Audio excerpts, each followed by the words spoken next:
All right, good evening and welcome, ladies and gentlemen, to another night of NGS action. My name is Isaacs, and tonight I'm bringing you a fantastic Division D Northeast matchup between Infernal Affairs and ReGen Nebula. These two teams are currently sitting very high in their standings in the Division D Northeast standings. Let me actually pull them up. I had them pulled up, and then I had to do something real quick so I can see. ReGen Nebula is sitting at the number 3 spot currently right now with an 8-4 record. They have 3 dominations, sitting with a solid 11 points, 1 point out of that number 1 spot. Meanwhile, Infernal Affairs, they are sitting at an 8-6 record with 9 total points, 1 domination, and they are 3 points out of that number 1 spot. Both teams having played 5 matches so far, so this is a huge matchup for standings so far. Either of these teams taking points. I mean, the top 6 teams in this division are 4 points separation between all the teams. So this is a massive, massive play coming in for these different teams. And these teams are ready to go. I'm excited to cast this one tonight. Gio's in the chat ready to go as well, saying, holy shit, the ice cam. Yeah, absolutely. I finally got it set up. That didn't break, and now, or it did break, the other one broke, so I had the other one set up, but now here we go. And so let me send you over to the map overview. IT Cowboy coming in with the follow. Thank you so much, man. Welcome to the channel. Hope you're having a fun time. You should be getting ready for your game, however, sitting in this lobby. Thanks for casting. No worries. It's absolutely my pleasure. So let me take you guys real quick through what is going on. Infernal Affairs, they won the coin toss, and they elected to go with first hero pick, meaning ReGen Nebula. They started off our map bans, and they went ahead and banned Sky Temple and Cursed Hollow. Meanwhile, Infernal Affairs, they banned Braxis and Tomb of the Spider Queen. And so the maps that were remaining, ReGen Nebula selected Battlefield of Eternity, my favorite map, to be where we are going first. We are Gunner Bodies. Oh my God. Yes, we are. I love these glasses.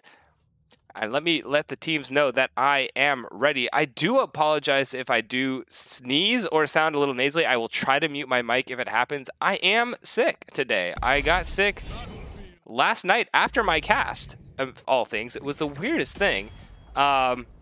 So I am stuck at home being in the medical field. I can't go back to work until I have a negative test. And so I had to go get my test today, even though I'm fully vaccinated. And, went and got the test. Have to wait for it to come back. So I got 2 days of just chilling, waiting for the test to come back. And so I figured no better way than to cast some hots and get these two teams underway, get them scheduled. I mean, I'm shocked this one was available to be picked up. This is a high-stakes game going on right here. But Battlefield of Eternity, Johanna being banned out first by the side of Infernal Affairs.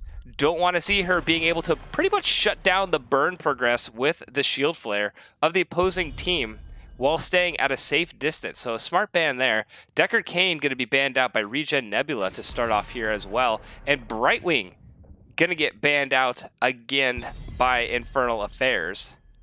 I believe that is historically, when I looked them up, that is a ban they typically like to go with, which is solid. Brightwing, probably one of the top healers right now. And there's the race ban, getting rid of the gray main. Ice is chilling. Yes, I am. Ronan coming in with the follow. Thank you so much for the follow. Welcome to the channel. Hope you're having a good time. Stukov being picked up first by Infernal Affairs. Stukov pairing very well on this map with a variant Diablo. Even a May could do very well with the Stukov here. Also being able to put that on that silence pool. Really good for defense, but also good for that shutdown. When you're looking to engage, there's a lot of small corridors to get around these immortals in the mid lane. So Stukov, very good team fight support, going to be picked up. Li Ming, one of the best mages for burn, picked up by Stixa. And Murda going to pick up Muradin. How appropriate. Muradin going to be able to jump in, really be able to, shut this Stukov down if need be. Going to be bouncing himself around. The dwarf loves to run. And now we are going to see what the next 2 picks coming out for Infernal Affairs. It's going to be Blaze Tank. I was saying looking for a tank pickup. And Vala going to be picked out by Stro. Queen of Burn being able to go that Q build and really race down the Immortal. And we see a little bit of burn and a little bit of defense also coming out with the Blaze. Has the jet propulsion to engage, but also can throw down the bunker and really shut people off of some of these small corridors. Can really block some access, split these teams. Jungle Jim DJ coming in with the follow and throwing out the Go Infernal Affairs. Thank you so much for the follow. Welcome to the channel. Sit tight, kick back, relax, enjoy this epic matchup that we're going to be going on. And if you like a lot of HOTS action, there's a lot coming your way on this channel. Uther going to get banned out by Infernal Affairs here. Don't want to see that big beefy front line. Has excellent follow-up with the Dwarf Toss stun. Being able to throw down that Hammer of Justice. Looking for a little bit of race potentially, or just go for the straight up team fight. Maybe a little bit of Zul'jin. Gonna hold off their damage. Gonna pick up the Artanis and the Anduin as well. Bug Catcher Andy Cord. I absolutely love that name. Welcome to the channel. Thank you so much for the follow. Coming in here, supporting out the teams. I do have to admit, Eternal Eclairs. There we go. That is what is going on in the chat. I could really go for Eclairs right now. Also, I do have to give a shout out real quick. Hanzo and Karazim picked up by Infernal Affairs. Little more race to add to the vol going for the double AD. And Karazim, that anti-tank shred, going to really be able to burn through that Murden and that Artanis. Also be able to deny the Leeming the reset if he decides to go that route as well. But I have to give the shout out Littenvarg for the subscription with the Prime before the cast began. Thank you so much for that Prime subscription. Do appreciate it. And that is one step closer to the community getting to put a piece of permanent ink on my skin. Sadly, right now, Weenus is leading the bit leaderboard, meaning Weenus gets to pick the location. And I do not know how I feel about Weenus having the decision to put something permanent on my body with that tattoo and choosing the location. So hopefully, you know, we got a year to go. 1,500 subs is the goal. I think we're at close to 30 right now. So you guys are doing very well. Raynor picked up by CM Shivs as the rounding out. So I'm hoping that somebody comes through and just takes that from Weenus, because, oh man, Weenus having control would be a very, very scary thing. But getting into the match, Battlefield Eternity, game number 1. Vala and Hanzo. The double AD with the Blaze at the front line. And the double support with the Karazim Stukov. I believe this Karazim is going to go into the off lane. I almost am certain of it. It can't be Blaze. But we will see how this plays out. Let's get these teams introduced. On the blue side, we have Infernal Affairs. We have Stro on the Vala. Hexblade sitting on that Hanzo. We got Sparklark on the Blaze. Raku sitting on that Stukov. And in the top lane, it is going to be Vom on the Karazim going into that top lane. Meanwhile, on the red side, we got ReGen Nebula. We got Stixa on the Li Ming. Sif Shivs on the Raynor. Murda on the Murden. Kurama on the Anduin. And up in the top lane, IT Cowboy on that Artanis. And to the bot lane, we will start. We're going to have to watch this Karazim Artanis off lane. Karazim definitely has the sustain, but Artanis definitely wins in the damage trades. Vala going to go for that Q build. Blaze going for the Unstoppable on the Pyromania. Needs those 20 globes to get himself going. Meanwhile, Smurden actually going for the increased damage on the Stormbolt. It's going to be able to get a little bit more. Geo off lane. Terra is a scary, scary thing. I have seen it before, and it is going to be something terrifying. These teams looking to just fight. Raynor taking the extra burn with the Exterminator at level 1. Artanis going, I believe that is amateur opponent. So I have to give the burn nod over to the side of ReGen Nebula. They have the better burn with the Raynor, the Li Ming, and the Artanis. Definitely going to be in the favorites for when this Immortal comes on for the burn phase. But Hanzo and Vala could be able to poke from safety.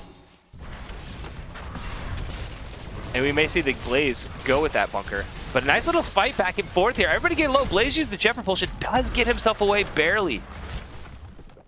Gonna have to go back, tap at the fountain. Get himself healthy again. Meanwhile, in the top lane, I don't think any health bars have been budged, or very, very little. Both just passively soaking. All the action is in the bot lane. Crush coming in with a party of 9. Welcome, everybody, and thank you, Crush, for the raid. For those who do not know, September is the month of September on Twitch Prime. So give a lot of love out to your casters. Go over to Crush, drop some follows, drop a few subs. They're 50% off. And thank you so much for that raid. Murden jumping in, trying to get an engage on the ball, but gets a jet propulsion from Blaze. That will be first blood. Going on over to Infernal Affairs. Nice turnaround from the Blaze. Critical hit on the jet propulsion. They're going to be rewarded with this camp in the bot lane. My teams had to reschedule, but that means more viewers for the Iceman. Aw, I'm sorry that they got rescheduled. That always is unfortunate. I had that curse last season, it felt like. Missing like 5 or 6 due to reschedules. But welcome everybody, hope you're gonna have fun. We are getting into game number 1 against 2 very competitive top of the standings teams here in Division D Northeast. Both teams doing a fairly good job picking up their camps. ReGen Nebula getting a little bit of the advantage here on the timers. But Infernal Affair is going to pick theirs up as well. Going to get into the lane. And we're going to see where these teams decide to position themselves. I anticipate the burn is going to come out of ReGen Nebula. They're going to be the aggressors on this Immortal. But we see a 5-man rotation coming out from Infernal Affairs. Going to go clear that camp in the top lane. And that means the burn is going to be started by ReGen Nebula. They're definitely winning this halftime show. Artanis, not quite there, was up in the top lane, going to rotate himself down. So Vala going to try and get a little bit of burn going on here. She doesn't have the refreshed vault yet. We'll be able to pick that up at 7, get the double hungering arrows onto the Immortal. So I anticipate the defense coming out here from the side of Infernal Affairs going in, but this Immortal is being shredded. They're going to have to get past Murda jumping back. We do see Blaze charging in. Didn't get the jet propulsion, but Raynor gets the penetrating shot, knocking him backwards. The Immortal not going to get a stun, but a big Dwarf stun Stormbolt. Big swap coming in from the Artanis, but he is sitting fairly unhealthy. Has to get himself back. Although look at the health on these Immortals. Everybody from ReGen sitting a little bit low. Going to go back, tap up at the fountain, get themselves back. Hanzo going to go over, try to get a little bit of burn, but ultimately this will go over to ReGen unless they get a very good pick. Karaseep jumping in on the Murda, and he is in here. A big Stu man. Stukov signs with an engage on the jet propulsion from Blaze. The Immortal continues to fall down to 1600. Another swap onto the Karaseep, but Artanis getting fairly low with the swaps. The follow-up isn't quite there yet, but a huge root coming in from the Anduin there. Nicely done, and picks off the Karaseep. And that will be this Immortal going over for ReGen Nebula. Anduin, tip your healer. Well done indeed getting that stun, but looks like they're going to bleed for, or go for more, excuse me.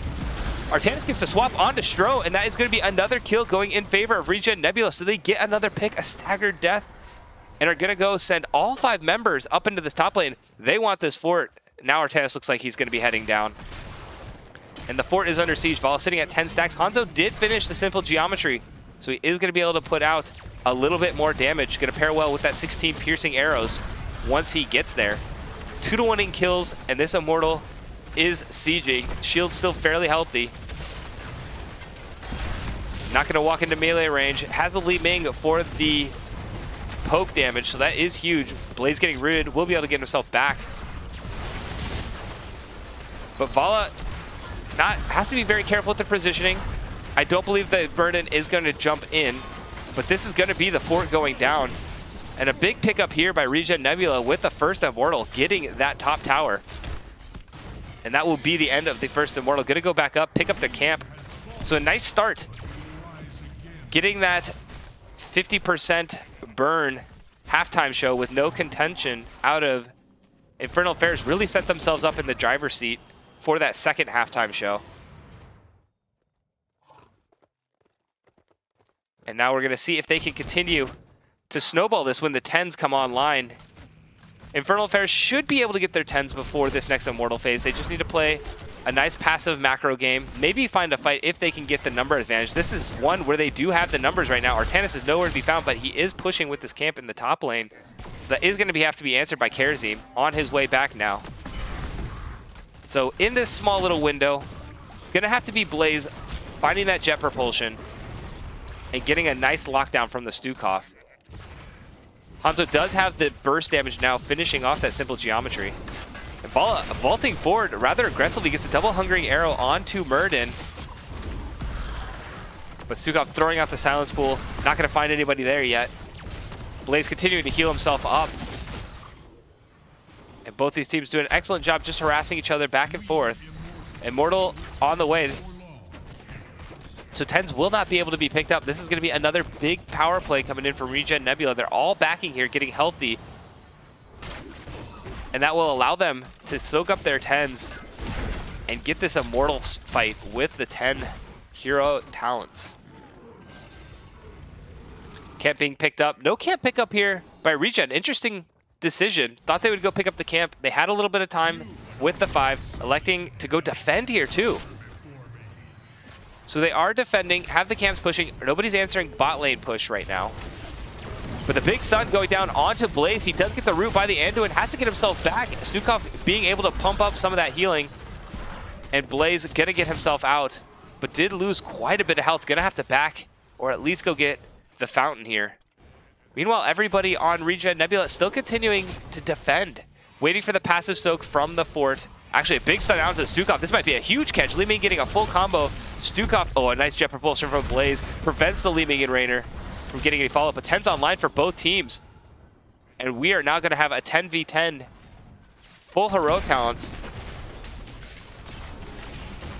from both teams. It is Rain of Vengeance picked up by Vala. Dragon Strike by the Hanzo. Massive shove by the Stukov. It is the bunker by the Blaze. And Karazim going to go for that 7-sided strike. Meanwhile, on the red side, it's Avatar by the Murden. Wave Disruption by the Li Ming.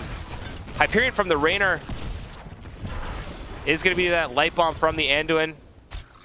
And it is going to be that Suppression Pulse from the Artanis there. Artanis gets the swap onto the Karazim, pops the Unstoppable, or I guess it is now a passive with that 7 talent, getting upgraded in the last talent. But a huge Dragon Strike coming all the way through. Look at the damage. And that is a kill for both sides so far, but everybody on ReGen Nebula so low. Vala sitting low on the mana, so she can't necessarily vault forward to get some more kills. Low on the resources here, but a big Dragon Strike by the Hanzo really kept them in that fight. Now Vala's going to go back, start the burn for himself. Huge, huge play coming out of Infernal Affairs there. Trading away the 1-for-1, continue to defend. Massive shove by the Stukov. Murda getting a double stun here. Li Ming trying to line up some of this poke, but instead turning it onto the Immortal. And the burn did go in favor. The Vala and the Hanzo were able to do it. Infernal Affairs get their first Immortal and are going to get it in the top lane. So well done. They get the Immortal getting that pick, getting that huge Dragon Strike. And have to wonder, ReGen Nebula, I was curious why they played so passively around that. They had the advantage. The race to 10 was available if they just picked up their camp, gotten the soak in the bot lane. Definitely things they will for sure iron out as the season goes on. But they are still well in control of this game. Have the top fort. Going to be able to pick up the Immortal.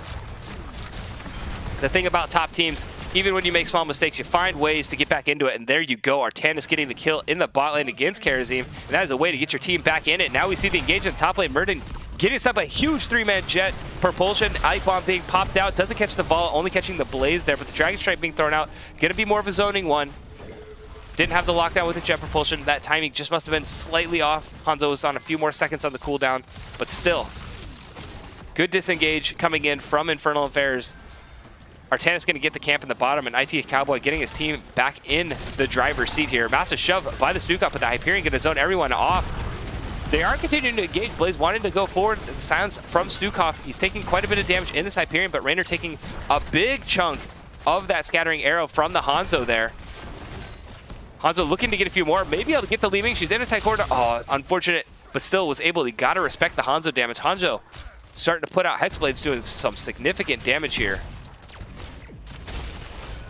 on this Hanzo, and I am really curious to see how much damage he's going to start putting out here once 16s come online.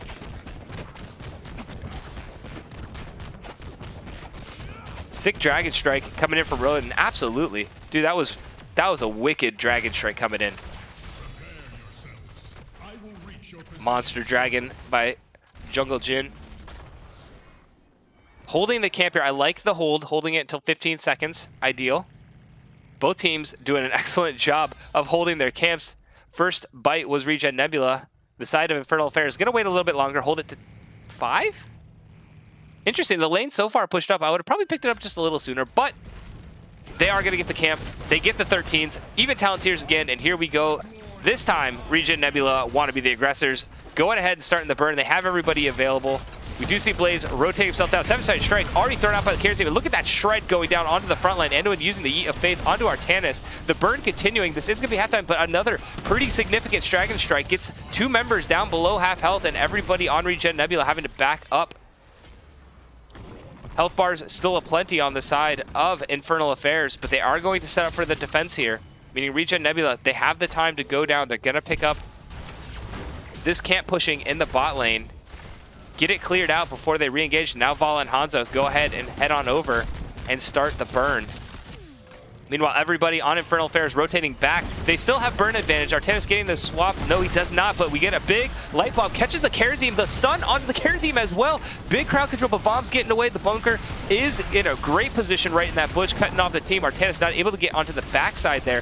The burn is still going out from ReGen Nebula. 7-sided strike being dropped, but everybody backing out. A big swap onto the Vala. She's sitting so low, but a huge root again from this Anduin onto these Blaze, and that is going to be a kill coming out for ReGen Nebula, and they get this second Punisher. So a nice third objective phase, and they're not done. Ooh, a nice vault from the Vala. Make sure she gets herself away, but ReGen Nebula, again, getting this Immortal. Going to go to the bot lane.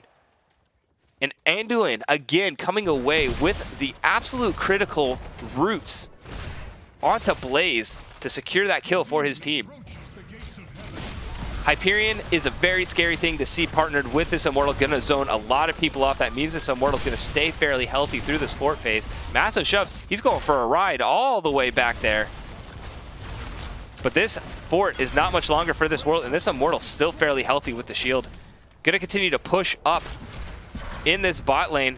Murden gonna be the aggressor. Looks for the Blaze. They have the leaving damage. The light bomb actually being committed here. The stun, the root, everything being thrown down. The Dragon Strike to boot.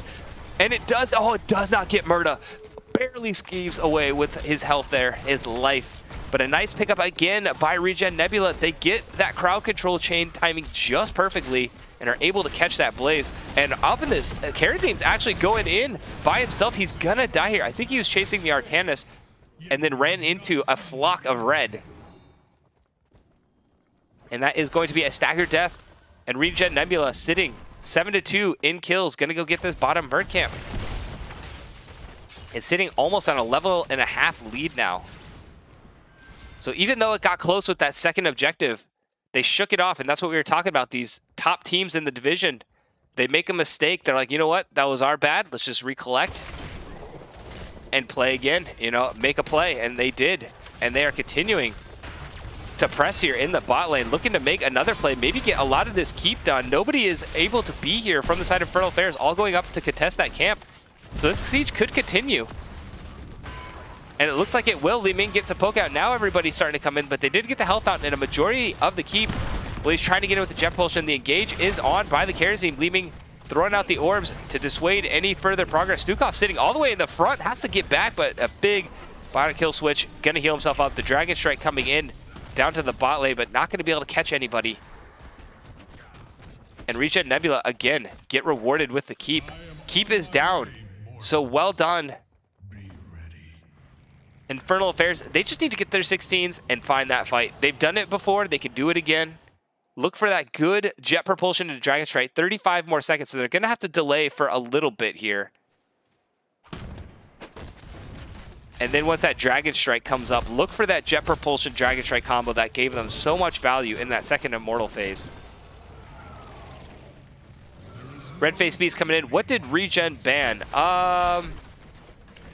You know what? I'll be able to remember in a second. I can't remember off the top of my head right now, but burn by both teams. Johanna was banned by Infernal Affairs.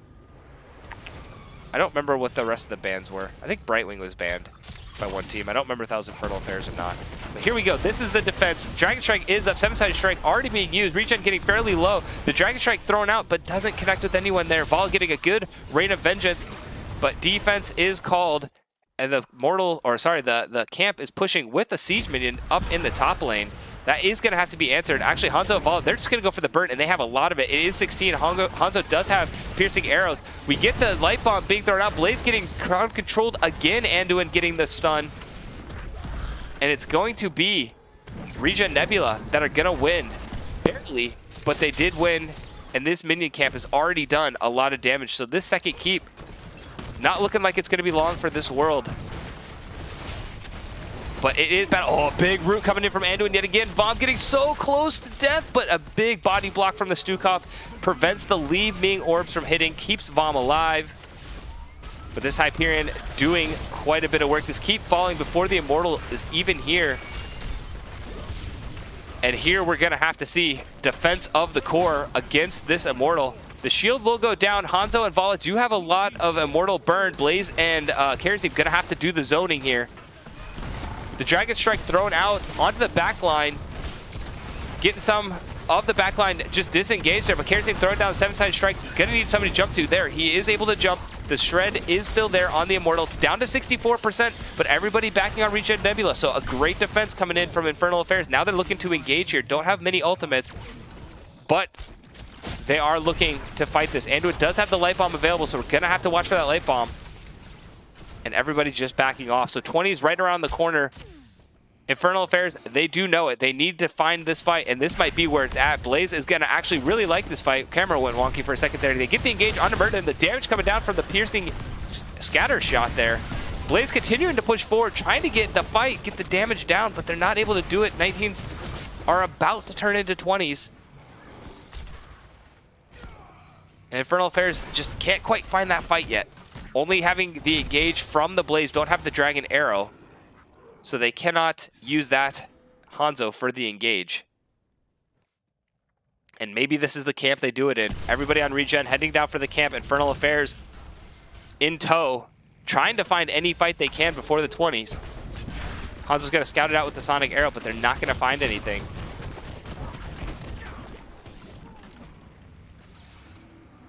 And they're going to have to back themselves up, meaning 20s will be online, and this is going to be a do-or-die fight over this Immortal. They got to push these lanes out, try to get this camp cleared in the bot lane, because they're going to have minions pushing and collapsing into their base with only 62%. They just got to get S5. This is the last hurrah.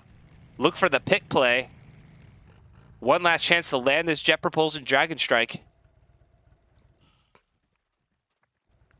There's no way they're going to be able to soak to their 20s, and if this Immortal is a fully shielded Immortal, it will destroy this core.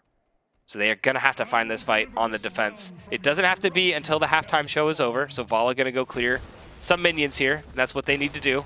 Clear off these minions. Somebody should do in bot lane too. No engage needed quite yet. But here they go. They are going to make their fight here. And everybody from ReGen just backing off and like, that's okay. We can wait. I'd love to hear who the bans were. I will try and get that for you as soon as this ends. I know Johanna and Brightwing were banned. I think both were by Infernal Affairs, but I'll try to get that at the end. But there's the halftime show. The minions are continuing to collapse. 2 siege minions, 1 siege minion. The time is ticking. Looking for the fight needs to be done by Infernal Affairs. Blaze is looking, everybody in tow. They're trying to find it, but ReGen Nebula just will not budge. Has the Murden, the Yeet from the Anduin, the Li Ming, they can all disengage so well. And the minions are going to start sieging this core. 3 in the bot, 2 in the top with the camp. Vala and Hanzo trying to get the burn done first. And you can see the core continuing to shred. ReGen just playing patiently here. And the core continuing to fall. And that is going to be GG's called out from both teams. The core does fall to the minions, and the macro game just too much to handle. And ReGen Nebula going to come away with the Game 1 victory.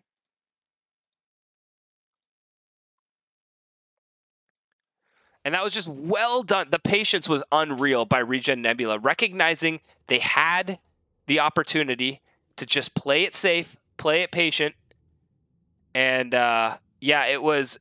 They just played that so excellently in the late game. They had that small hiccup around that second Punisher, but outside of that, it was a very, very clean game by ReGen Nebula there. Having the race and the disengage, and they just couldn't quite find the engages they were looking for. When they did to success with that Blaze Hanzo. They were able to get a lot, and look at that damage Hanzo was able to put out. Was going to just continue to exponentially grow as the game went on. But we got Q-Ball162 coming in with the follow, and then Nolius coming in with the follow as well. Thank you both so much for the follows. Definitely appreciate it. Welcome to the channel. Hope you're having fun. This is an excellent game number 1. This could very well go all the way to game number 3 here. Let me throw it over to the talents. And now I got to think for you guys, what were the bans? I know Joe and Brightwing, I believe, were the first 2 bans. Uther was banned as well. But who was banned on the side? Oh, there was Greymane was banned by ReGen Nebula. There was some race banned by ReGen Nebula. And their other ban was... Who was their other ban? I cannot remember off the top of my head. I believe it was Infernal Affairs banned Johanna and Brightwing for the first 2. ReGen Nebula banned Greymane and can't remember for the second one. Was it an offlaner? I don't remember at all. I'm sorry, guys. I should remember. It'll be in the VOD. You'll definitely be able to go back and watch it later, be able to see what those bans were. But here's the talents. Vala was going with that Hungry Arrow build.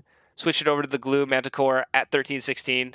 Hanzo going heavily into that simple geometry pierce scatter shot build. Li Ming going with the Calamity. And then Raynor just going for self-sustain and damage. And that's all he really needed with Artanis as well. Varian, there we go. Miss Wine, Joe, Brightwing, and Uther banned by Infernal Affairs coming by. This winds up Bird. And then the Varian was banned as well. That is right. Varian was banned. I believe that was the 3rd ban coming out of ReGen Nebula. They saw the Stukov first, but I'm not entirely sure. Deckard, Greymane, and Varian. Yep, I did miss it.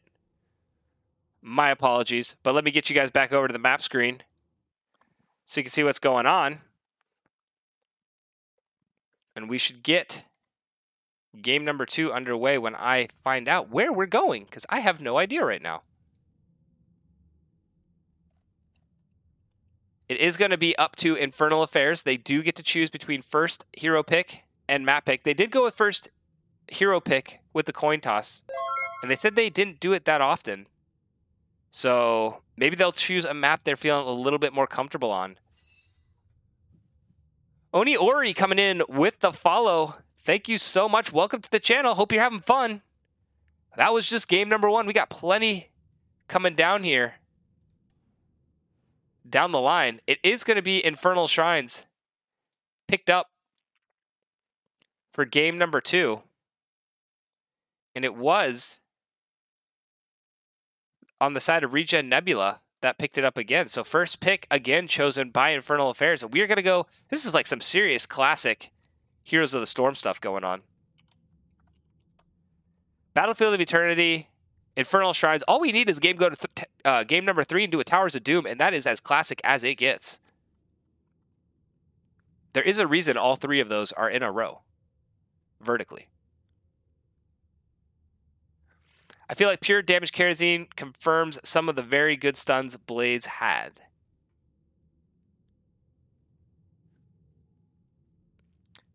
Waiting for these 2 teams. We are getting this underway. And here we go. Game number 2. Infernal Shrines. We'll see how these bans, if they stay the same or change a little bit. You know, sometimes these offlaners get focused a little bit more on Infernal Shrines, and some of the heavy wave clear tanks get focused here. So May, Johanna. Oh, we got a disconnect. Don't know who that was. Oh, wait. Y'all should be first pick. So we got it backwards. So it was Infernal Affairs that are sending us to Infernal Shrines. So I got that backwards. Although, to be fair, they set it up there. And how appropriate. Infernal Affairs picking Infernal Shrines. That is amazing. Also, King is best HOTS player. Love the name. Coming in with the follow. Thank you so much. Welcome to the channel. Hope you're having a good time. Got a lot of people coming in with the follows tonight. Definitely appreciate it, everybody. Lots of Heroes action definitely goes on this channel. While we wait, make sure you jump over to Crush's channel. Give him a follow as well if you haven't already. Coming in with a big raid. So there's a lot of hot streaming over there as well. I believe that is Twitch TV / the Crushinator. Not entirely sure. Did I get that one right? But it is going to be ReGen Nebula who get the first pick, meaning Infernal Affairs are going to be the one to start with the, or did pick the map and are going to get that last pick priority. So here we go. Doing this again. Round number 2. Infernal Shrines. Infernal Affairs going up against ReGen Nebula. Infernal Affairs looking to send this all the way to a game number 3. ReGen Nebula looking to get a very nice domination here and get themselves, I believe, all the way up to that number 1 spot in Division D Northeast. King is actually like the 3rd best HOTS player, to be honest. Coming in from Conflicted. Uh-oh, King. You're being called out. Decker Kane again banned by ReGen Nebula here. Don't want to see the old man telling stories at all in this series. And Johanna being banned out. So same bans coming out by both teams so far. Johanna, and you know, as we were talking, the AoE tanks made Johanna. Gosh, there's a few more. Do an excellent ETC even to a certain degree, being able to help with the wave clear in addition to putting things down. But the Stukov actually going to be banned out here. So there's the change. Not going to be Brightwing, going to be Stukov instead, being banned out by Infernal Affairs. That was the first pick by them in game number 1. So don't want to see ReGen Nebula take that one away. Stukov does a very good job being able to put that silence pool, trying to pick up some minions as well. But there is the Sonya insta lock-in. Well, not insta, but first pick by IT Cowboy. And Sonya very strong on a map like Infernal Shrines. One of her best maps. And immediately the Muradin and Brightwing picked up. So they did ban Brightwing in game 1, pick it up here in game number 2, and take the Muradin away from Murda. Brightwing going to be able to polymorph the Sonya and any other big engaged champions. ETC going to be really difficult to choose. Diablo can get polymorphed as well when he chooses to engage. So we'll see where they decide to go here. It's going to be in the Beetlemaster, Anubarak, and Kael'thas picked up by ReGen Nebula. Kael'thas, again, all mages really have a lot of value. Li Ming less than others. Does it very well at Battlefield. Not so much here on Infernal Shrines. But Kael'thas, Jaina, Gul'dan, all very Chromie, all very strong mages.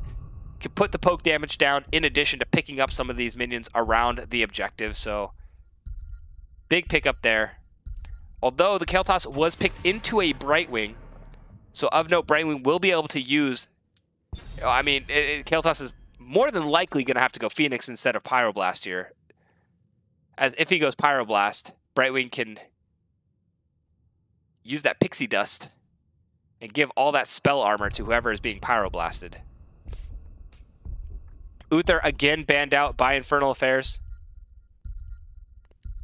Gonna need to take a drink of my tea, see if I can get my nose is still congested. Nazebo banned out by ReGen Nebula.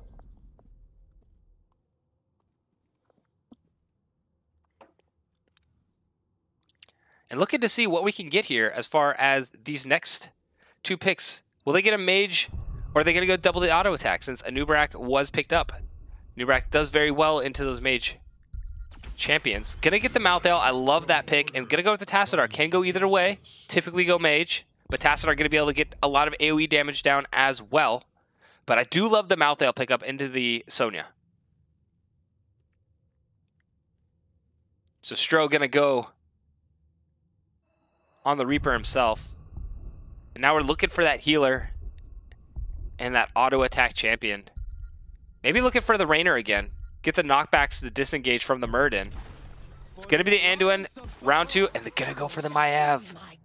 Shiv's going to take that Maiev and try to make some big plays. Got a lot of crowd control coming out from ReGen Nebula, so I'd love to see it. But Zeratul by Vom picked up as the last hero, looking to get onto that backline and just absolutely harass it. Don't have a lot of combos with the Void Prism, so this is going to be the Mind of the Nerazim Zeratul, almost guaranteed.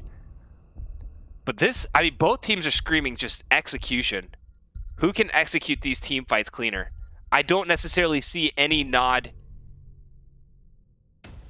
early on, for sure.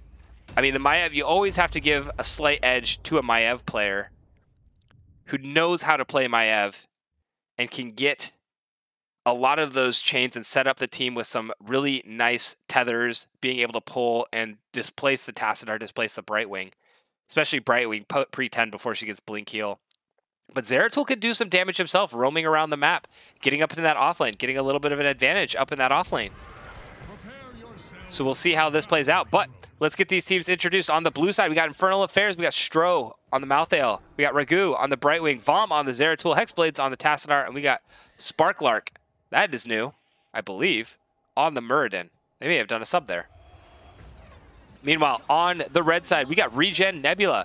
We got Shivs on that Maiev. We got Karuma on the Anduin, Stixa on the Kael'thas, Murda on the Anubarak, and up in the top lane, IT Cowboy on the Sonya.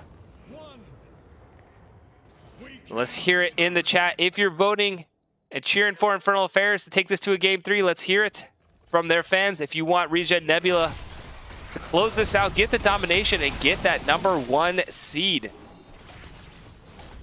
Let's hear it from their fans as well. Very, very tight game here. Going to be a nice engage by the Mav. Gets the 2-man tether, gets the burrow from the Anubarak. The follow-up is there. A huge flame strike from the Kael'thas there. Gets Ragu all the way down. Brightwing going to teleport herself in, get a little bit of healing onto that Tassadar, but Malthael went to the bot lane. So they're going to put Malthael on the 4-man, but here we go. Tether coming in from the Maiev here. Malthael trying to get away, but Anduin making sure that doesn't happen. Big heal from the Brightwing, I believe? Was it Brightwing? I don't know how. Oh no, Malthael just got a little bit more, got the lifesteal off. So was able to keep himself alive barely. And Zeratul's going to match up in the offlane against the Sonya. Everybody on ReGen Nebula rotating to the mid lane, trying to get this camp pushing. And actually, Malthael does not go to the mid lane. Now it looks like he's rotating up. No, he's going to go start the camp. So this is going to be missed. A little bit of soak miss there. Zeratul trying to get himself down. CR Sharp coming in with the follow and go Infernal Affairs. Or IF. I'm guessing that's Infernal Affairs. I have no idea. Jungle Shim coming in. Death Punisher wanting the Game 3, going all the way. Everybody loves the game #3. It's always fun when the series goes the distance. But camp being picked up in the bot lane by the side of Infernal Affairs. And they're rotating the 4-man up into the mid lane. Looking to just create some pressure, maybe get a little bit of camp clear on these minions, while Anduin and Maiev have to deal with the minions in the bot lane. And Zeratul's getting a push here in the top lane, completely uncontested. Sonya is on her way. And Malthael gonna go start the Bruiser camp. That shrine gonna be in the middle, one of the more important locations for a shrine. And ultimately, the most important thing about the shrine in the middle is it makes it a lot harder for teams to commit to the double soak while the shrine is active, because the double soak would be in the top and the bot lane, and it's too much ground to cover. So we'll see. Either team going to be able to get this mid lane picked up. And it looks like the entire side of Infernal Affairs, they're just going to commit to a siege here. Wanting to get as much damage. We see the 5-man rotation on the Zeratul. Gets tethered, but he gets the blink away. Beetles. Ah, the Beetle Man doesn't quite get the burrow there. Kael'thas getting some damage onto Zeratul. He's going to have to heal himself back up. But a lot of damage being done in the bot lane by Infernal Affairs. And they're getting some pretty good rotations, but look at what's going on in the top lane. Here we go. ReGen Nebula says, you're going to siege bot, we're going to siege top, and we have a camp to push with it. Brightwing is sitting in the bot lane, getting some of that extra macro value. Could teleport herself up to the team when called in. But neither team picking up the camp yet. Zeratul going to go clear off that camp in the top lane. 18 so far picked up by Infernal Affairs on this Frozen Punisher in the mid lane. 7 only by the side of ReGen Nebula. And Maiev looking to tether. And Anubarak does land the burrow onto Malthael, and the crowd control is there, but the big heal coming in from the Brightwing gets the spell armor, and now Anubarak is in a little bit of trouble. Sonya in deep. Gets the stun, the polymorph. Malthael gets this flip, and oh, a big yeet from the Anduin, and Malthael will get punished for that. 20-19 so far. And Zeratul looking to potentially go and finish off the Sonya on the hunt in the top lane. Doesn't get the auto attack, so can't teleport to her. burrow being committed by the Nubrak there. It's 27 to 24 so far, but this is going to be Tassadar going down. Maiev getting all the way in, getting the kill. Actually, Nubrak did get the kill. So that is going to be the Frozen Punisher going over to ReGen Nebula. But Zeratul will continue. Zeratul and Malthael are both going to continue to scale very well into the late game. So that is something to note in favor of Infernal Affairs. The first Punisher, typically not the worst, can just hop it over the wall. Murda can auto-attack it. There he goes, bounces it over. Perfect, well executed. And now this Frozen Punisher going to shut off no towers, only the fort. So it's going to continue to take some damage. But Maiev going in, committing to the Tassadar. The phase shift committed by Brightwing there. Frozen Punisher does get the root onto both Murda and Brightwing, but this is a typical first Punisher. Gonna get the front wall, get a little bit of damage on the fort, but, well, actually, it may get the fort. It's not getting burned as fast as I thought. Malthael did go bot lane. So the Punisher actually getting some pretty good value, and they're gonna get the fort. And a third jump, excuse me, by the Punisher. Murda gonna go down there. It's just unfortunate for Infernal Affairs. Weren't able to quite kill off the Punisher as fast as I thought they were. Malthael did go down and pick up the camp. And so the fort did fall in the mid lane, and now Nubrak looking for the aggressive camp invade. Zeratul is not here, going to be in the top lane, so that means they will be able to pick this up pretty successfully. Zeratul need one more globe to get that blink finish, and there it is, 539. Gets the quest at level 1 completed.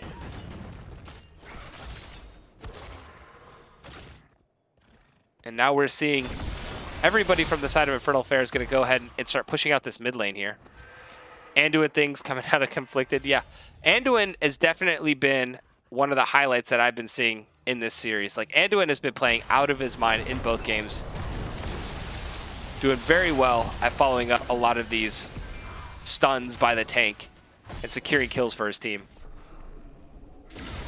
Always fun to give a nod to the support.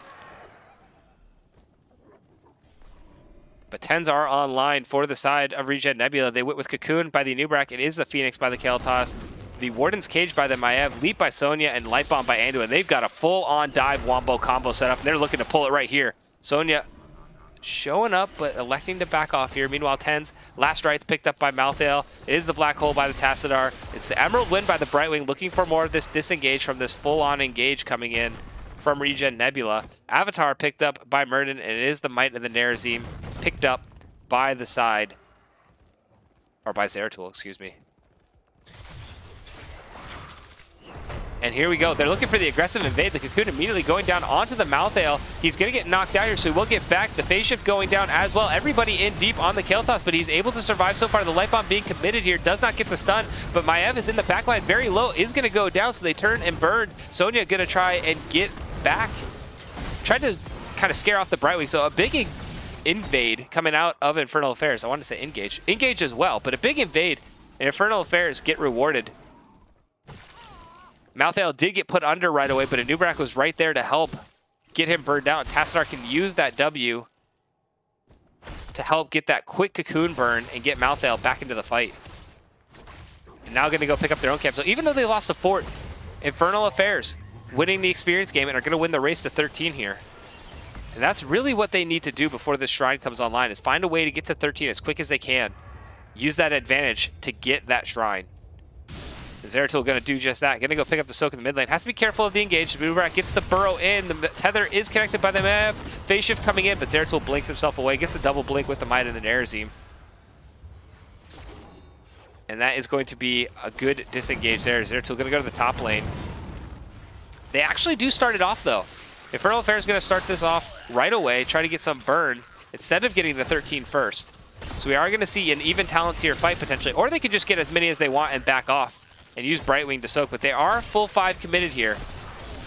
And they're getting some big clear. 25 already picked up. They have Tassadar and Zeratul is starting to become a very scary Protoss here in the late game. The engage is fully committed onto the Malthael. Black Hole is going to get a huge disengage. Light Bomb being committed, gets the stun onto Murden and Zeratul, so they both have to get themselves out. But so far, it's just a 1-for-0. Phoenix being thrown out and is going to zone everybody off. But once the Phoenix is gone, the re-engage can be done.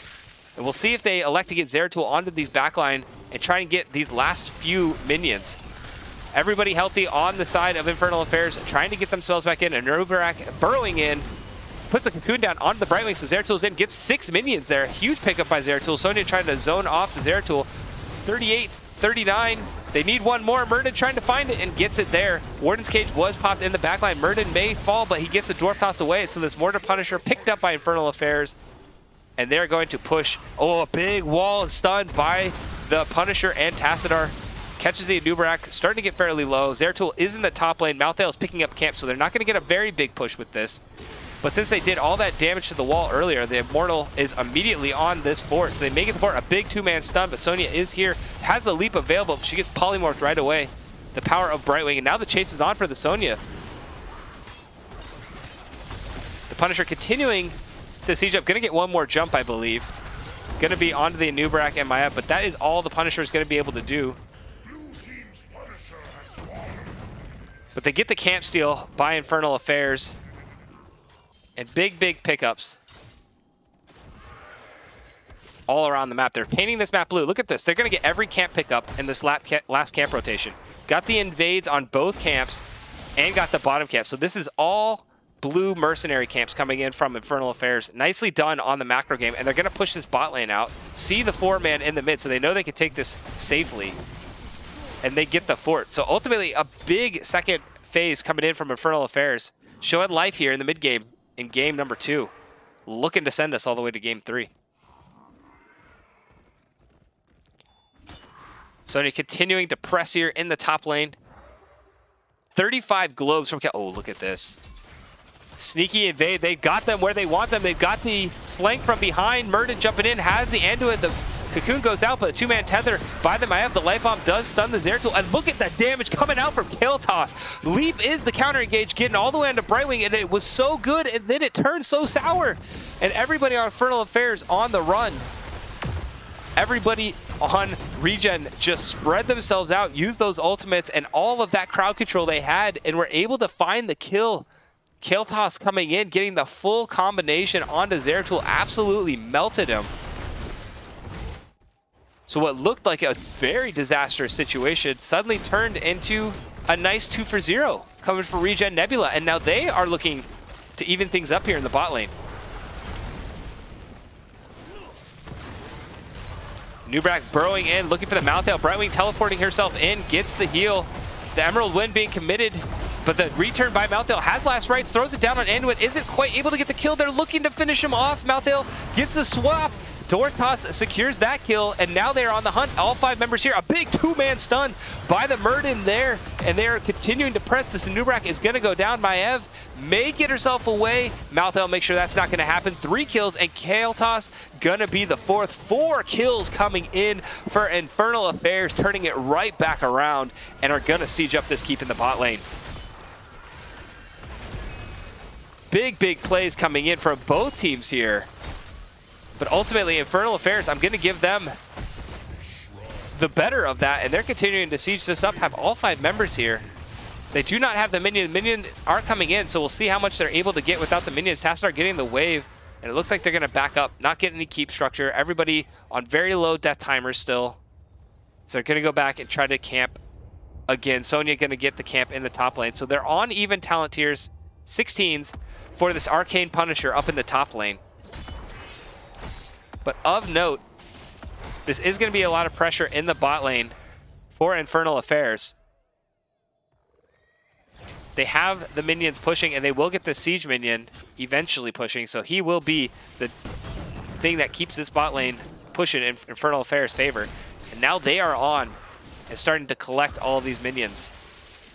It's all going to come down to positioning. Who gets the better combo here? Maiev looking to fight. Anubarak looking to fight. Needs to lead with the Impaled. Then Light Bomb committed. Dives in. Gets the Zeratul there. The leap. Look at that crowd control. But in the backline, Malthael goes with Murden. The Black Hole is committed there. Malthael is underneath in the Cocoon. Sonya spinning her way to a healthy life. And we are getting a re-engage here by ReGen. Looking to potentially pick this up. Murden is in the Avatar form. Is going to have to pop out here. Spreading a couple bombs. Malthael trying to get a few more minions, but everybody just has to get healthy on ReGen, and they will be able to pick up things in the top lane. And if you are on the side of Infernal Affairs, you want to sound the retreat. Sonya in the back line, committing with Maiev. Malthael gonna go down here. Brightwing not able to get the teleport off in time. Probably a good thing. Would have ended up in the back line as well. And so this Punisher gonna go over to ReGen, but look at where the minions are doing in the bot lane. Sonya on her way. Actually picking up the camp here from Infernal Affairs. Maybe Zeratul will come down here, but the siege is going to get started here. Let's see if this minion starts hitting the keep. It does. So going to get a little bit of keep damage here. Nubrak burrowing himself to safety. Not going to have it for the engage. And here comes this Punisher. If they can land that crowd control chain like they did before, this is going to be insane. The amount of crowd control with this Nubrak, Anduin, Kael'thas with the gravity lapse, and the leap Sonya too committed as well. And nobody on Infernal Affairs is going to want to fight this Punisher. So far in the bot lane, Siege Minion still continuing. It's just the one, but Zeratul is there now. The 4-man going to go ahead and pick this Punisher. Murden going to try and pop him over. Tassadar almost got the auto attack, so he would have caught the jump, but Murden does get the jump, pulls the Punisher back. They have Malthael, who will be able to just shred through this Punisher. Tassadar not getting any damage down onto the Punisher, so the Punisher will get another leap. Murden needs to be the one that attacks him to draw the aggro here. And there he does. Beautifully done. But the engage is there. They're trying to commit to the Murden. Hard target to get. The Emerald Wind was popped proactively. Murden's going to get himself out. The yeet being done onto the Nubrak, getting fairly low. Last right's committed, and he does go down. Malthael gets the kill. Huge pickup by the Malthael, and now the hunt is on. The Punisher stuns the Murden, but they're continuing to press again. Sonya nowhere to be found. Kael'thas going to be the next one. Polymorph, and here is Zeratul in the back line. Looks like he's trying to find the Anduin. Anduin all the way in the back. The root going down, but that is the last thing he is going to get to do, at least in this life. Punisher does fall, and a nice engage again by Infernal Affairs. Didn't get the Punisher, but got the kill. Malthael able to get it on the Nubrak, and now they look like they're all heading to this bot lane to see if they can pick up this keep with 30 seconds still on these death timers, and that is absolutely the right call that wants to be made. 20s were picked up by Infernal Affairs. No one can stop death by the Malthael. Force Barrier by the Tassadar. The Emerald Wind upgrade. Intensive Winds by the Brightwing. Rewind by the Murden. And the Might of Nerazim upgrade Twilight Falls. And they will get this keep. No problem at all. So this is huge macro opening for the side of Infernal Affairs. Gonna have to answer this. Don't want the Siege Minion to get any more damage in the top. Zeratul gonna have to back, and there he goes. Everybody else can go do the camp clears here. And Infernal Affairs, they are one more team fight away from winning through the bot lane. They have their win condition opened up in the bot lane. The Punisher is going to spawn in the bot lane. So this is a big, big play potential for Infernal Affairs. They just need to get all their lanes pushed out, make sure that they have macro control, all lanes pushing in their favor, and then they can really dictate. Meanwhile, 20's picked up from ReGen, rewind by the Nubrak. Kael'thas going with that increased flame strike, flamethrower. And Nubrak actually using the rewind already. The leap and Malthael is going to start going down, but the huge heals coming in, and now the counter engage is on. Malthael looking for the fight. Murda getting out of the cocoon. There is no more buttons for Nubrak to get away. He committed everything, gets the burrow, and will get himself away. Sonya, look how low she is. Does anybody see that? She was down by a minion. Zeratul he does see her now. Going in, gets the kill on Sonya, but this has to get answered. This is going to pick up the keep. Malthael on his way, but I think it may be just a little late. So even though ReGen lost a member, they are going to even out the keep for keep trade. Oh, maybe. How much does this keep have? 40. Okay, there it goes. I was like, 40 health. You've got to be kidding me. But the keep does go down. Infernal Affairs, they have 40 seconds to do what they want with no Sonya on the map, and that is a big part of the engage coming out of ReGen Nebula. Sonya should be up before this next,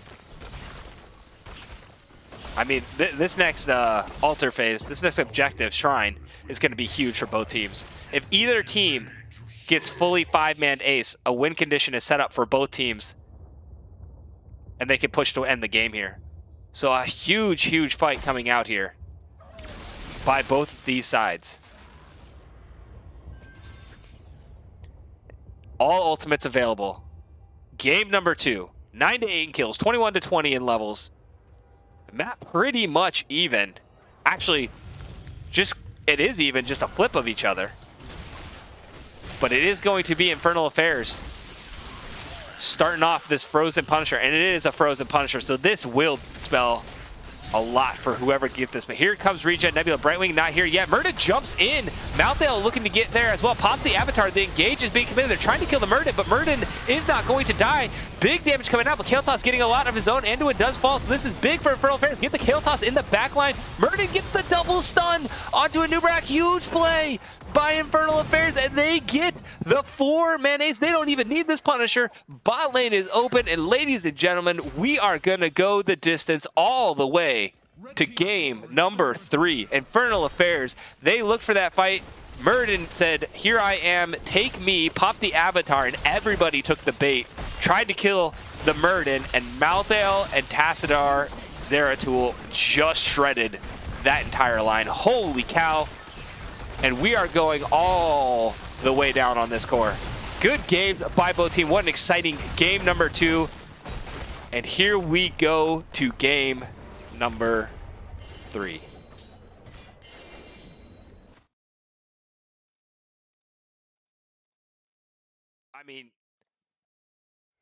I mean, you knew it was coming. You look at these two teams and how well they are playing this season and how close they are in the standings. Number 1 seed is for the taking for either team. Of course we're going to go all the way to game number 3. Just absolutely exciting stuff. But the Zeratul Mouthdale, we said it in the beginning, they have the scaling advantage. If it gets to late game, Mouthdale and Zeratul are going to be very, very difficult to deal with in the late game. And oh my goodness, they did so much damage. I thought for a second, a split second, that Stixa was going to put down all that damage. He got a ton of damage onto the Zeratul and onto the Brightwing in that late fight, but it just wasn't enough. It was so, so close. Wow. Awesome things. Tassadar putting down the 77,000 damage. Look at that, taking the clean sweep, the triple crown, and Siege, Hero, and Experience. Kael'Thas almost doing the same for the side of ReGen Nebula. But, I mean, it's hard to find an MVP for that fight. Everybody on both sides. I mean, Anduin continued to play so well. But Murden just caused so much, could absorb so much damage in those late game fights, that if you could get everybody to focus him, he would continue to punish. Talent screens being picked up. Looking at what some of these people were throwing down. Brightwing going pretty standard. The Emerald Wind, that was the interesting one for me. Didn't go for the extra spell armor. Murden, I mean, he's going like the Skullcracker build, but what Avatar said, which is good. First half is the Skullcracker. This is all Avatar afterwards. Just want to stay alive, stay in their back lane, get the stone form for the extra heal, and then the rewind. But Zeratul, pretty standard for mine in their team. Mouthdale, pretty standard. Throwing Shade at 4. Interesting. Kael'Thas going all the way for this Living Bomb build. Could see a lot of the damage coming out of the Living Bomb, too. I'm going to have to look at this, my Ev build. This is interesting. I haven't seen this. Maybe this is the meta build, but I haven't cast a lot of my Evs, and I'm going to have to look at that one later. But overall, well done by both teams to get all the way here to game number 3. CR Sharif, I think you dropped it during the game. I don't know if I caught it. But thank you so much for the follow. Welcome to the channel. You guys are awesome. Thank you all so much for being here. It's been an absolute blast going all the way to game number 3 with everyone here. What an exciting series. I gotta drink some tea to get my throat ready for this game number 3.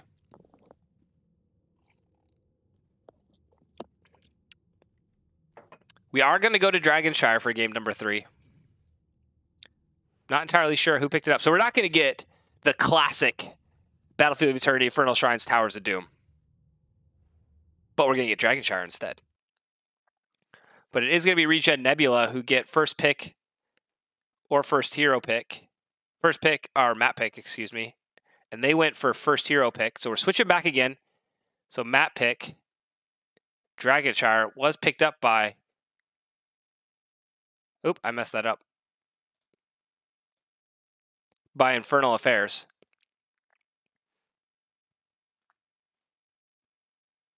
So Infernal Affairs picking Infernal Shrine in game number 2, going with the map pick instead of the hero pick, which they did in game number 1. Getting onto a map they were comfortable on. You could see a lot more comfort on that map. They had good rotations. They were getting good invades. They got a lot of camp clear. They got, except for that one Immortal in the top lane, they really dominated a lot of the Immortals too. So just overall well done by Infernal Affairs in that game number 2 to bring it back to game number 3. And they get another map, get to choose the map out of the remaining 4 maps, pick the one that they feel most comfortable on. And looking to send it to Dragonshire here in game number 3. I mean, I don't know if either of these teams play Rexar, but historically this is a map. I mean, the Lost Vikings can come out on this map. Rexar can come out on this map. Artanis is another great pick. Sonya is another great pick. You could do the Murky Double Soak. There's so much open depending on what these teams practice. But I anticipate we're not going to see the same bans yet again. Maybe the Johanna, maybe the Deckard Cain, because they both do well on this map again. But I think we're going to see a couple of changes here in the second rotation. Maybe the Muradin goes away. Maybe the Brightwing goes away, because Brightwing does very well. But it is going to be the Greymaids, so the first ban is staying the same so far. Looking at what we're going to do for that second ban, it is going to be Johanna. So same ban so far coming out, but now this is where I anticipate just a little bit of change, hopefully.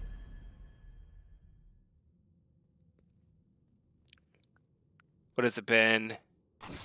It is going to be the Deckard, so keeping it the same. ReGen Nebula saying, you know what? We had a plan coming into this series. We're going to stick to it the whole way. Not going to let that last game phase us. Infernal Affairs waiting for their last pick. And going to go with the Stukov. So again, ban the Stukov. And they picked Brightwing last time. Is the Brightwing going to get stolen now? Will ReGen Nebula take that? And there it is. The Brightwing flips on over to ReGen Nebula. They're like, you know what? We gave it to you in game number 1. We're not making that mistake again. We are taking Brightwing for ourselves.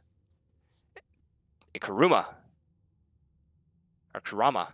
Excuse me, it's an A, not a U. Gonna take that Brightwing. Get off the Anduin. So will they take the Anduin? There it is! They switch healers! Anduin picked up by Ragu, and Muradin again picked up by Sparklark. Got a lot of value in the late game on that Muradin. Landing critical 2-man Storm Bolts. Just getting into the backline, being an absolute menace. But here's the switch. Dahaka picked up by IT Cowboy, and Hanzo picked up by Stixa. Dahaka going to be able to teleport himself down from the top lane, mid lane. Great double soak hero, especially with the bushes in between the top and mid lane. So he's going to be able to get that increased move speed, help him with the rotation. And Hanzo, I don't think we'll see a W build Hanzo here. I don't anticipate it. This may be a Q build Hanzo game or an auto attack, depending. But we'll see. Report Shives for banning Deckard. Banned in all 3 games. Don't want to see him at all. The old man not telling any stories in this series. There are the nods. Anubrak and Zeratul being banned out from both teams. Zeratul causing a lot of havoc to that backline. Anubrak got some pretty good engages. The Cocoon was definitely annoying to deal with.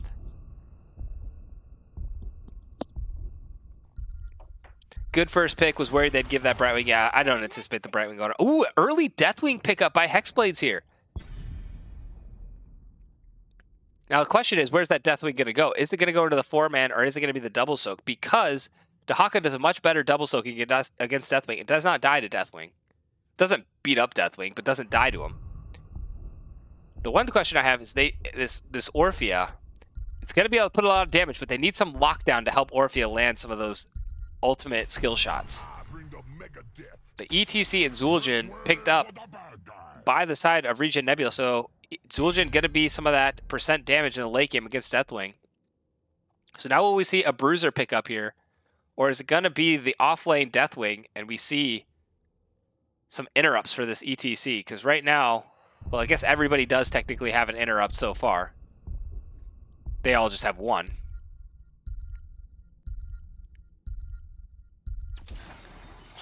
Oh, yes!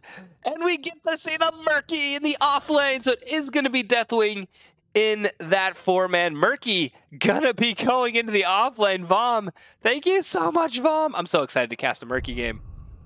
We talked about it, and here we go. Murky gonna be picked up. So the macro game gonna be, if Murky can get himself going and get the bribe, does very well on Dragonshire. But Dahaka is a tough one to go into as Murky. Dahaka has very fast camp clear or wave clear himself, and can get on that stupid little fish and kill it before it blows up all your minions.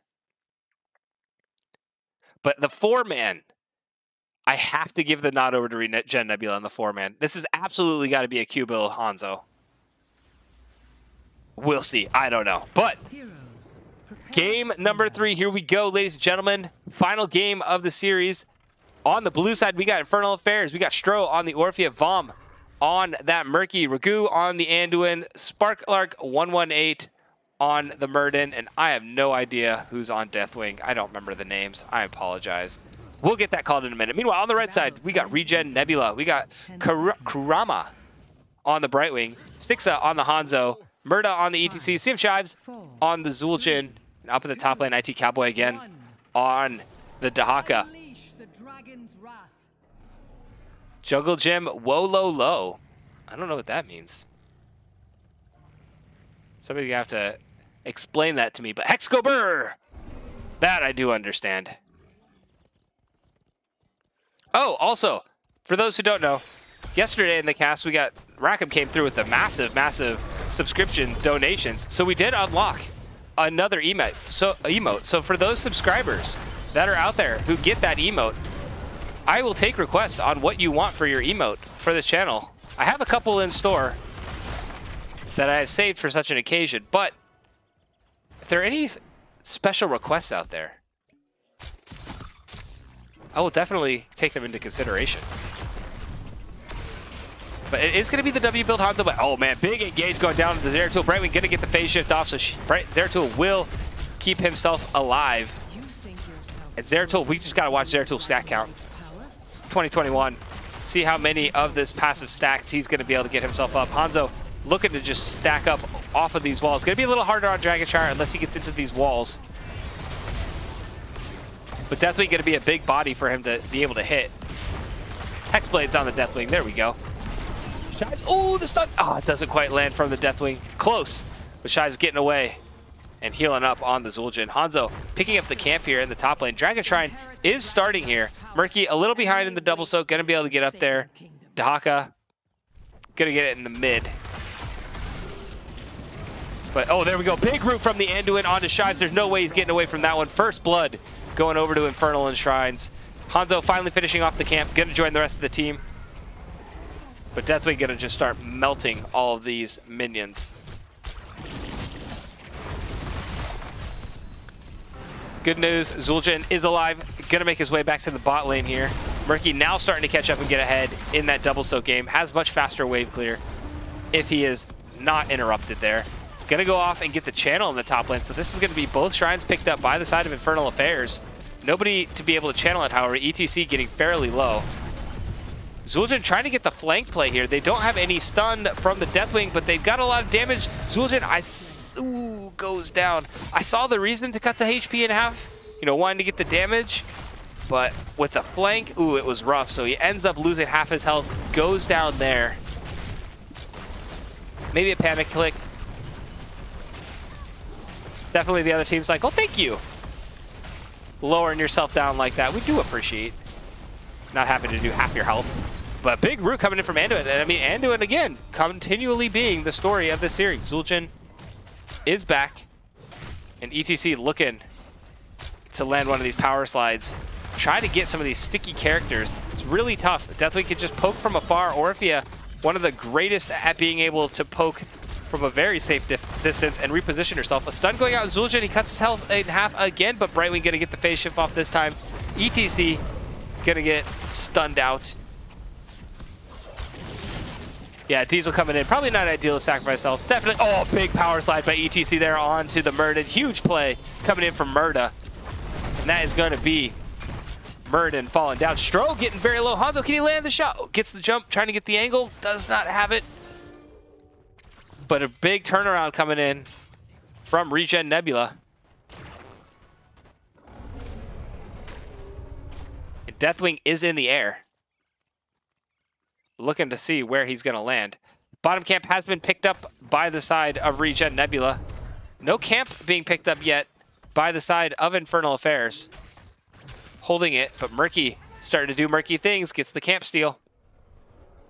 And this is where Murky starts to become annoying, and as the game progresses, Murky becomes that even bigger pest. Zul'jin looking to get himself away. Brightwing gets a teleport in. Zul'jin stack count tracker to 2021 at 10 currently, looking to get that magical number 30. Hanzo sitting at 15, scatter shot for the simple geometry. And ETC sitting at 10 for the Pogrock. So ETC wanting to get a couple more globes in here, get some healing for his team, help Brightwing out in that regard. Zul'jin continuing to put down the damage, trying to hit this Deathwing as much as he can. Big target for Zul'jin to get the stacks off of. Up to 12 now, but a double root coming in from the Anduin. Murden is jumping all over that. Orphea puts down the pain, and that is going to be ETC falling. Big kill coming in for the blue side there. Dahaka continuing to try and press the advantage. What does Murky have in the mid? It's about even, but Murky gets another camp steal. And this is where Murky becomes that annoying little Murloc, taking all your camps. They belong to him. And getting all the way back up the top lane here. Annoying little fish. But ETC is back. They're going to save this bottom fort. Hanzo trying to relieve some pressure for Dahaka by getting some of the minions in the mid lane himself. And now everybody on ReGen Nebula going down to the bot lane. Gonna try. Get the 10's online. There goes the light bomb. Deathwing jumping all the way in. The Eternal Feast thrown down by Orphea. And that is Zul'jin is just deleted. So 10's just came online and they pulled the trigger. Well done by Infernal Shrines. It is the Eternal Feast by the Orphea. Roar by the Bellowing Roar, excuse me, by Deathwing.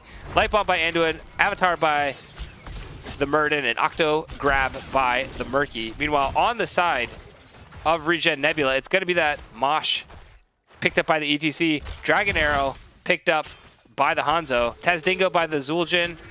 Isolation from the Dahaka. And it is the Blink Heal coming in from the Brightwing.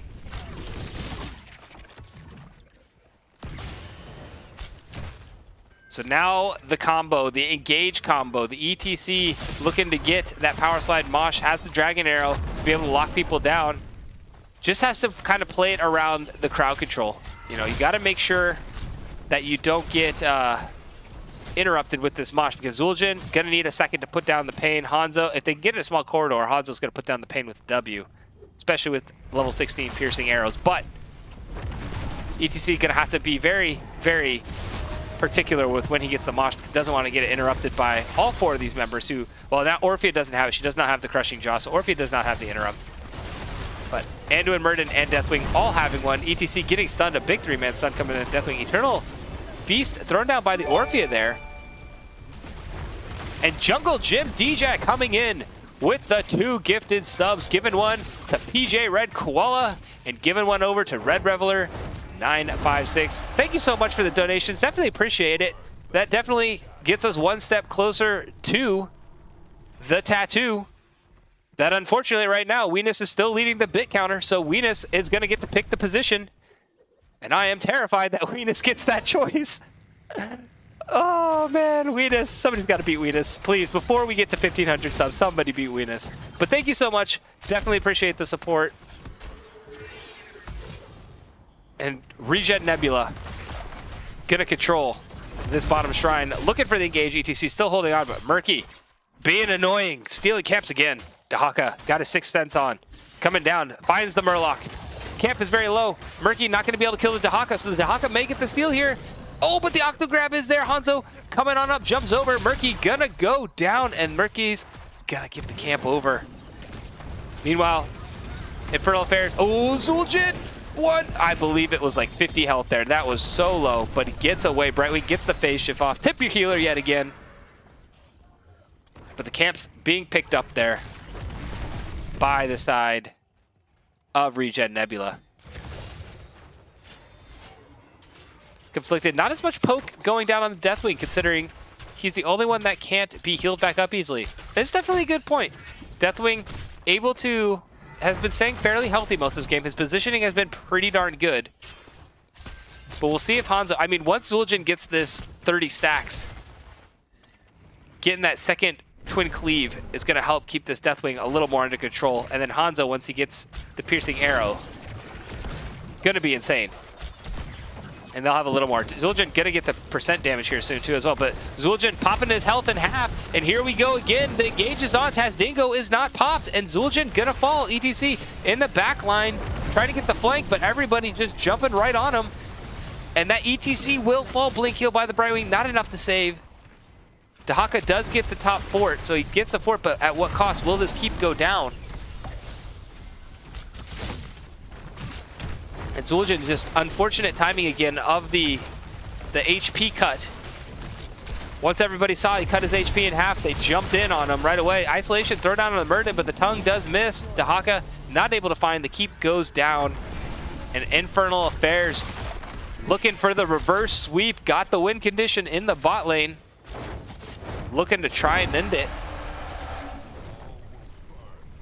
They have the dragon available. Murden is getting the channel off. No interrupts anywhere near, so this dragon gonna go over to Infernal Affairs. Hexblade's getting a little bit of damage. Belling Roar is thrown out there.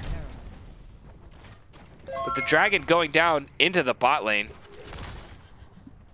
Kaylee K coming in with the follow. Thank you so much, Kaylee K. Welcome to the channel. Hope you're having a fun time watching this best of 3. It has been absolutely exciting.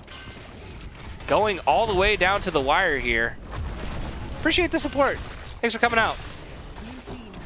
Deathwing continuing. Sorry, the dragon. But Deathwing's bigger than the dragon. Dang. That is one big dragon. I'm talking about Deathwing. This guy's puny. But mid fort picked up. Top fort. Next focus. By the side of Infernal Affairs. They have the 16 advantage. All signs pointing to go, go, go here. Light bomb thrown out, but a big dragon arrow. ETC got stunned. Deathwing literally just saved his entire team with that stun because ETC was in prime real estate to get the power slide mosh. Hexblade's coming in huge. Orphea getting caught out. ETC throws the mosh, but Anduin pulls her right out of that. And a great disengage by Infernal Affairs there. Holy cow. I mean, down 16s, you were like, ooh, it's going to be rough, but Hanzo lands a huge dragon arrow. And Deathwing lands an even bigger stun.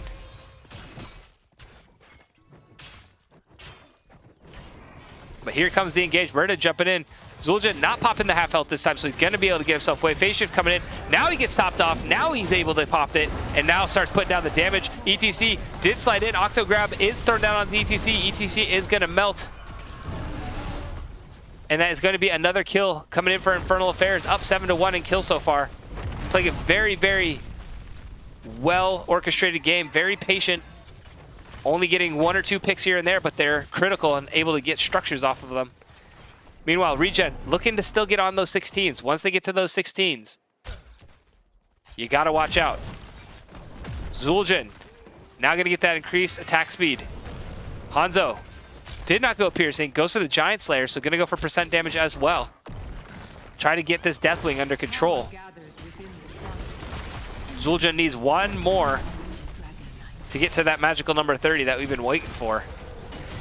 Pogrock is done by ETC, as in simple geometry by the Hanzo. Ooh, Dahaka, you need to get out.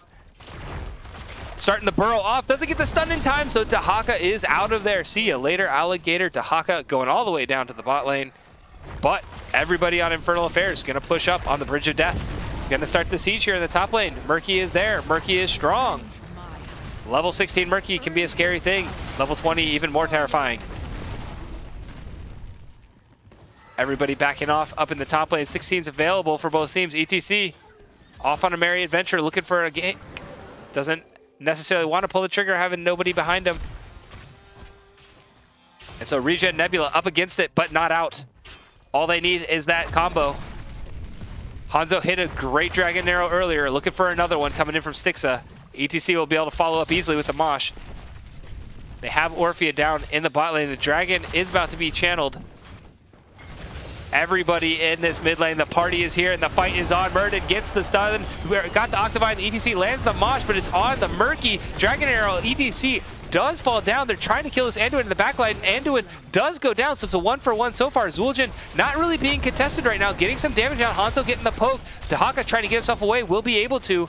Orphea getting fairly low. Zul'jin trying to get the damage down. Both damage dealers still alive and healthy on the side of ReGen Nebula. And now they're trying to shred through this Deathwing. Murden jumping all the way in. The Polymorph immediately committed. Zul'jin trying to get the damage done. Tops the Taz Dingo. Putting the damage down. The Blink coming in from the Brightwing. Double kill by Orphea. Stro getting the kills. And these are long death timers. This Dragon could go to the bot lane. Will it be enough to end? They don't have the best damage outside of the Dragon, but they're going to try and do it here. The call has been made. The core is under siege. Hanzo with ETC and Dahaka have a lot of wave clear, so they can get these minions out of here, no problem. It's going to be, can they burn this Dragon? The Dragon's taking a couple shots from this mid-keep. Every bit counts, but Dahaka gets absolutely shredded and will fall. The push is on. ETC sitting fairly low. That means they can't get in there, and this looks like it's going to be game number 3. The reverse sweep happens. Infernal Affairs get the win here in game number 3. And how about that?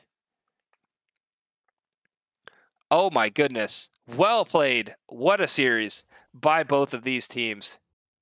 That was nuts. But Infernal Affairs able to calm themselves down, drop the game 1, and it looked pretty heavily in favor of ReGen Nebula. They played a very good game 1. But able to collect themselves, get on a comfortable map on Infernal Shrines, play it well, and then get on another map of Dragonshire, play it well here as well, and ultimately get the reverse sweep. Well done by Infernal Affairs. I'm going to go ahead and message our captain and see if we can possibly get an interview going on here. That was crazy. Let me figure out, I don't remember who the captain is for Infernal Affairs. Stro is our captain.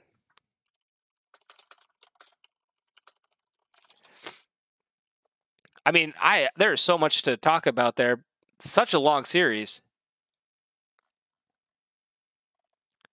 I'm going to jump into a lobby and see if Stro decides to come on in.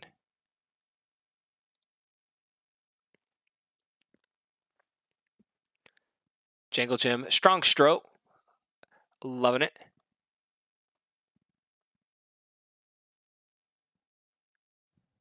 Gonna wait for a second while we look at some of these beautiful, beautiful stats. Hey, there he is. What's going on? Oh, I mean, what's going on with you guys? How are you guys feeling? Hyped.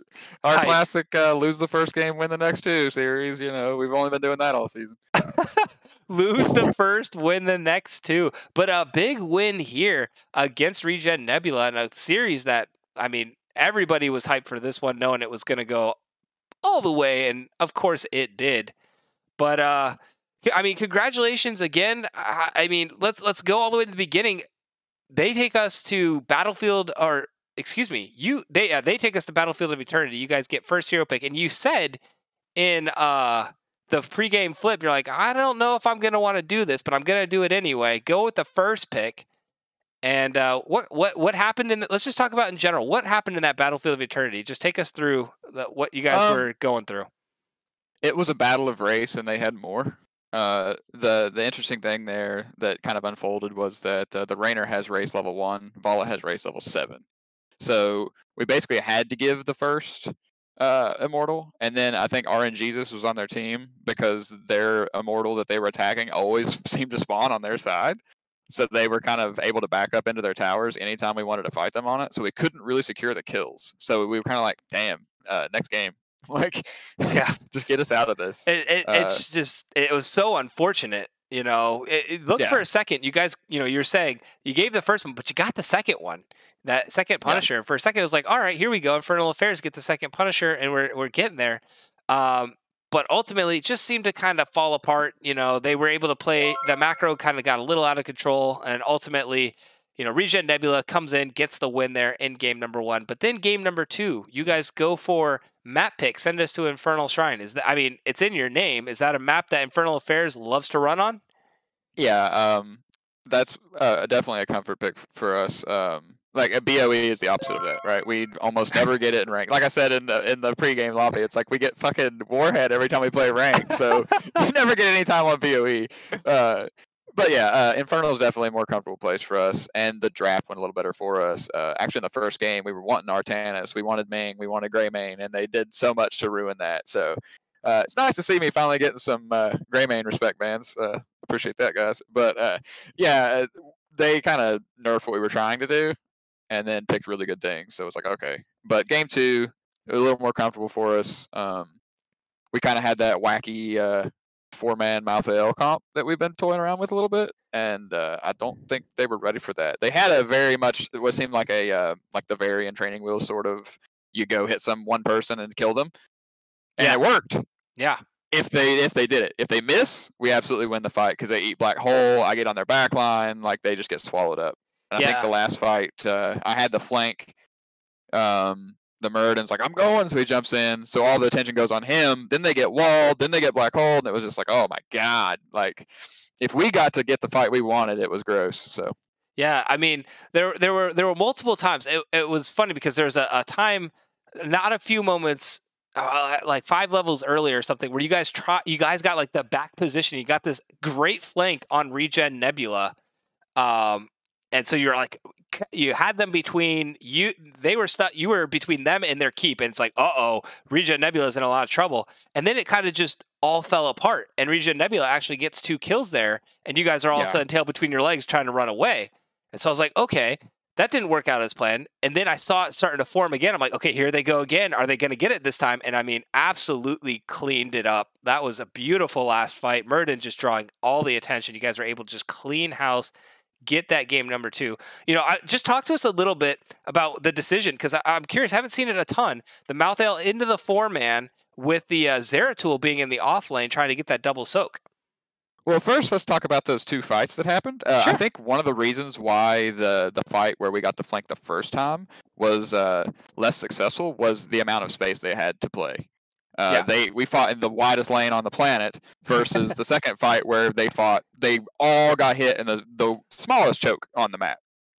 When we fight in a choke, we win. When we fight in open, we lose. So I think that's how those 2 fights kind of played out. But yeah, the Malthael 4-man. So I feel like he's an excellent macro character, and that to me is a very macro heavy map. And I really like Malthael, and I'm more of the Malthael player than Vom. So it's like I want Malthael here, especially since they took my Greymane, which is also kind of a really nice macro character on that map. So it's like, well, what do you want to play? Since we had the Bruiser, why not take the Assassin somewhere else? And then against a Kael'thas, it's like, what do you do with his Zeratul sitting on you? Anduin is not the answer. Right. And then they went Light Bomb, so it's like we have no worries for Zeratul having any trouble in the back line. Yeah. So once And we get back there, they're toast. yeah, we discussed, how, the early game necessarily wasn't going to be in your guys' favor, but as that game continued to progress, Zeratul and Malthael would start to become these terrors that are going to be so hard for Anduin and Kael'thas to deal with if they can get to the back line. And sure enough, Absolutely. late game, you guys just started really cooking and turning on the gas, and ultimately coming away with that win in game 2. So then we go to game 3, and they want to take first pick. So you guys get to pick a map again. Send us to Dragonshire. So and we saw it. Was Murky? Was it like Dragonshire and we're gonna go Murky? Was that always the plan, or was it as the draft kind of unfolded? We were like, you know what, this seems like a good Murky game. Because I was talking Uh, about Murky a lot, and I didn't think anybody was gonna go. And all of a sudden showed up, and I was like, yes. yeah, Murky was the plan, but we've also been working on this saucy ass Orphea Deathwing bullshit that we played. We've ran that a lot lately, and we found that it's really hard to deal with in a 4-man. If you notice, like we just didn't do camps. We just killed them and killed their stuff. Like we don't need to do anything else. If this works, let's just continue to do it. And of course, we went and got camps later when we had a moment to breathe. But you don't need the dragon to win that map. Yeah. So we just didn't. It's I like, fuck mean, the dragon. Let's just y- go. yeah, you don't need camps when you got Murky going around and stealing them all, bribing these minions to Exactly. work for him, kind of deal. And as the game, that comp that you guys ran, people are making comments about how difficult it was to take Deathwing down. So I think that goes more towards just a well orchestrated, the practice that you guys have clearly run it, where Deathwing had such good positioning. It was really really hard to take Deathwing down, and then Orphea was just having a blast not getting touched because she got this big old dragon in front of her and can do a lot of the damage. So, it looked very, very clean for a majority of that game. I don't believe there was a moment where ReGen really was there a moment at the time and anywhere in the game where you guys are like, all right, we're a little worried that we may start to see maybe Dahaka's going to get a little bit more pressure on us, or we got to watch out for this Mosh, or was it like no, we just sit back and slow bleed him to death?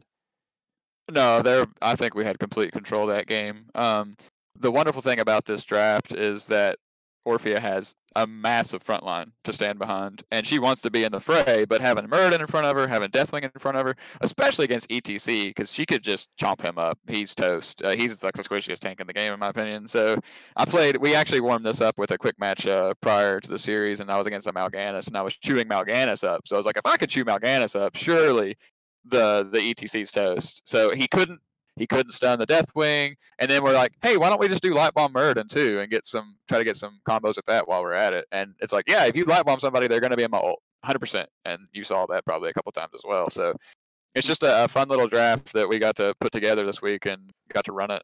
Yeah, It it worked. was spicy to be sure. I was like looking at this thing develop, and I was like, this is going to be interesting. When I saw the Deathwing, I'm like, I think this is the 4-man Deathwing, even though you hadn't picked the Murky yet. And I'm like, this is going to be a really beefy frontline for that Orphea. So it's going to be really, really fun to watch to see if they can shred through it. Thought they were going to potentially pick up the Tychus, elected to go with the Zul'jin, I believe, instead. But Yeah.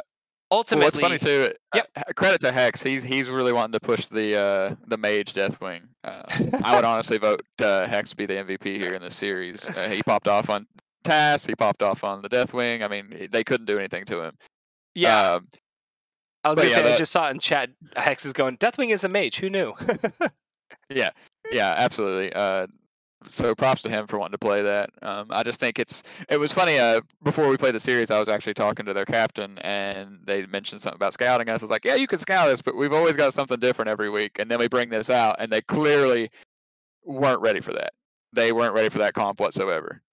Yeah, it definitely seemed to throw him for a little bit of a loop on trying to figure out, okay, how do we handle this get this Murky under control, and then while we're doing that, not committing too many resources, this Deathwing is just being absolutely annoying. So with the Orphea and Muradin's just being this beefy frontline, so it was really challenging. And looking at that comp, it's like, oh my gosh, they have to jump in, but you guys have so much disengage, and I have to give props to Hex because there was one time where Hanzo landed a 3-man Dragon Arrow, and ETC was like lined up. He was ready to do that power slide mosh onto 3 members, and Deathwing comes in huge and lands the stun on the ETC to prevent it, and you guys get the disengage with nobody dying. So Yeah. major props to Hex in that fight. I couldn't talk enough about that play.